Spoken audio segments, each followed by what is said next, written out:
Hello दोस्तों, आपका हमारे YouTube चैनल 5 एडिट महादेविया जी के डे में आपका स्वागत है। एक दोस्तों, हमारी आज रामायण की सबसे ज्यादा प्रेरित करने वाली कहानी यह बात सिखाती है कि छोटे से छोटा प्राणी यानी कमजोर से कमजोर, जिसको अपने अंदर लगता है कि मेरे अंदर तो कुछ है ही नहीं, मैं तो लायक ही नहीं हूँ, वो भी विशाल काम कर सकता है। बस मनोभावना होनी चाहिए, आपके इमोशंस सही होने चाहिए। तो आइए दोस्तों, हमारे आज के इस कहानी को सुनते हैं और अपने आप को प्रेरित करते हैं। तो दोस्तों, ये कहानी रामायण की है। ये कहानी उस समय की है जब प्रभु श्री राम ने अपना लंका विजय अभियान शुरू किया था। वह लंका पर विजय पाने के लिए उस अभियान को छेड़ चुके थे। साथ में उनके विशाल वानर सेना थी और उनके छोटे भाई लक्ष्मण भी उनके संग ही थे और पूरी उम्मीद थी कि विजय प्राप्त की जाए। लेकिन सबसे बड़ी समस्या ये आ रही थी कि उस विशाल समुद्र को पार कैसे किया जाए, लंका तक कैसे पहुँचा जाए।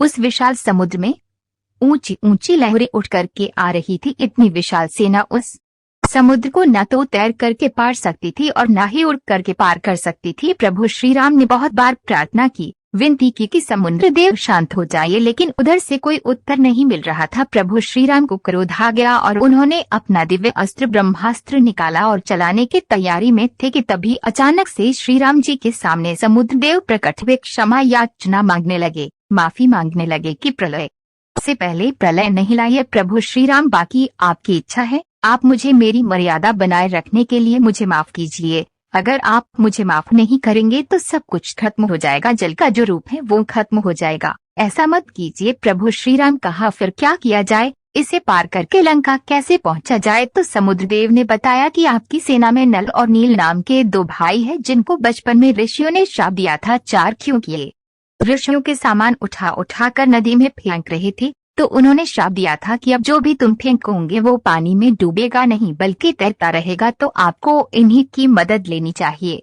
जब ये दोनों पत्थर समुद्र में फेंकेंगे तो पत्थर तैरने लगेंगे। इनके मदद से सेतु का निर्माण शुरू करवाइए। जन ये सेतु का निर्माण होगा तो ये राम सेतु बनेगा। तो आपका बंधन, आपका गायन पूरी सृष्टि करेगी कि इतना विशाल काम यहाँ हुआ है। और जब ये दोनों भाई इस सेतु का निर्माण करेंगे तो मैं पूरी मदद करूंगा, उस सेतु को बांधे रखने में आपका पूरा साथ दूंगा। प्रभु श्री राम ने कहा, ठीक है, फिर यही होगा। उन्होंने अपनी सेना से कहा कि लग जाइए काम पे। पत्थरों पर जय श्री राम लिखा गया, पत्थर तैरने लगे। श्री राम सेतु का निर्माण होने लगा और प्रभु श्री राम ऊपर वाले की भक्ति में भगवान शिव की आराधना में बैठ गए। 5 तभी उन्होंने देखा कि एक छोटी सी गिलहरी उस सेतु निर्माण में अपना योगदान दे रही थी। पता नहीं क्या कर रही थी, बार बार समुद्र के किनारे आती और फिर वापस जाती उन पत्थरों के बीच में और फिर वापस आती। उन्हें कुछ तो लगा कि यह गिलहरी कुछ ना कुछ करने की कोशिश कर रही हैं। श्री राम जी ने हनुमान जी से कहा कि उस गिलहरी को पकड़कर मेरे पास लाओ। हनुमान जी गए और उस गिलहरी को पकड़ करके लाए। प्रभु श्री राम ने उनसे पूछा कि आप ये क्या कर रही हैं? यहाँ इतने बड़े सेतु का निर्माण हो रहा है, आप कहाँ बीच में परेशान हो रही हैं? उस गिलहरी ने प्रभु श्री राम से कहा कि भगवान माफ कीजिएगा, लेकिन आज आपने धर्म के लिए युद्ध छेड़ा है। 6 आपने नारी सम्मान के लिए, नारी रक्षा के लिए, माता सीता की रक्षा के लिए, उनके गौरव की गरिमा के लिए, उसकी रक्षा के लिए, सम्मान के लिए जो युद्ध छेड़ा है, उसमें मैं भी अपना योगदान देना चाहती हूँ। मैं यहाँ किनारे से कुछ मिट्टी, कुछ रेत अपने साथ ले जाती हूँ और वहाँ जाकर के पत्थरों के बीच में छोड़ देती हूँ, ताकि जब आप पत्थर पे चले तो ये पत्थर आपको न चुभे। मैं इतनी बड़ी तो नहीं हूँ कि पत्थर वहाँ पहुँचा दो, इसलिए मिट्टी पहुँचाने का काम कर रही हूँ। प्रभु श्री राम बहुत खुश हुए। उन्होंने पूछा कि आपको डर नहीं लग रहा है? यहाँ इतनी विशाल सेना, कहीं किसी के पैर के नीचे आप दब गए तो आपकी मौत हो जाएगी। 7 गिलहरी ने कहा कि इतने बड़े युद्ध में अगर मेरी मौत ही हो जाए, आप माता सीता की गरिमा की रक्षा के लिए, उनके गौरव की रक्षा के लिए इतना विशाल युद्ध छेड़ चुके हैं। धर्म की रक्षा के लिए अगर इसमें मेरी जान भी चली जाए तो कोई बात नहीं मेरे लिए।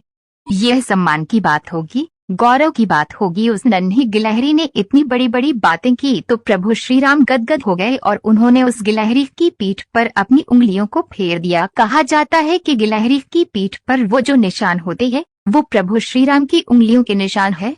8 दोस्तों, ये खत्म हो गई, लेकिन ये बहुत बड़ी बात सिखाती है कि छोटे से छोटा प्राणी यानी कमजोर से कमजोर, जिसको अपने अंदर लगता है कि मेरे अंदर तो कुछ है ही नहीं, मैं तो लायक ही नहीं हूँ, वो भी विशाल काम कर सकता है। बस मनोभावना होनी चाहिए, आपके इमोशंस सही होने चाहिए। अगर आपको लगता है कि ये काम आपके लायक नहीं है, तो आप अपनी ताकत का अंदाजा लगाइए। आप सब कुछ कर सकते हैं, आप चमत्कार कर सकते हैं। छोटे से छोटा व्यक्ति भी बड़े से बड़ा काम आसानी से कर सकता है। बस सही इमोशंस की, सही मेहनत की जरूरत है। और दूसरी बात, जितना हो सके उतना इस दुनिया के काम आते रहिए, औरों के काम आते रहिए, उनके चेहरे पर मुस्कान लाने का काम करते रहिए। दोस्तों, आपको हमारा ये कहानी रामायण की सबसे ज्यादा प्रेरित करने वाली कहानी, best motivational story from Ramayana in Hindi, हमारी कहानी आपको कैसी लगी? आप हमें कमेंट करके बताएं और हमारी इस कहानी को शेयर और लाइक करना ना भूलें।